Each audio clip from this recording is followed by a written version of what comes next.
జై శ్రీకృష్ణ. సో చాలా రోజుల నుంచి ఈ డే కోసం వెయిట్ చేస్తున్నాను అనమాట. ఎందుకంటే నా బేబీని చిన్ని కన్నయ్యలా చేయాలనుకున్నాను. సో అలాగే రెడీ చేసి ఎంత బాగుందో అసలు. నాకైతే చిన్ని కన్నయ్య ఇంట్లోకి వచ్చినట్టు అనిపించింది. అండ్ ఇంక ఇక్కడ ఒక విషయం చెప్పడం మర్చిపోయాను. మీకు ఎప్పటి నుంచో ఈ వీడియో తీయాలనుకుంటున్నాను. 2 బ్రహ్మకమలం బడ్స్ అయితే వచ్చినాయి. బట్ ఈరోజు ఒకటైతే బ్లూమ్ అయింది కరెక్ట్గా కృష్ణాష్టమి రోజున. చాలా హ్యాపీగా అనిపించింది. యాక్చువల్లీ మేము ముందు రోజు అనుకున్నాం ఈరోజు ఇట్లాగా బ్లూమ్ అయిద్దని చెప్పి.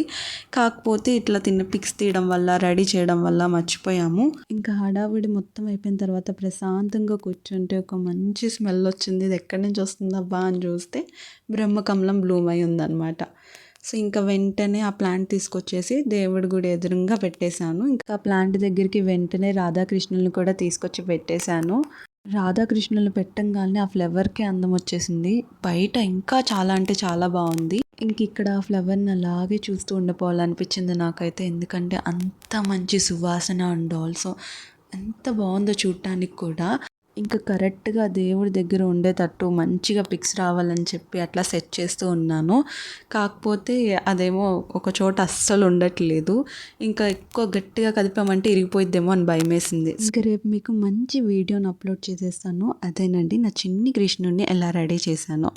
So until then please to subscribe.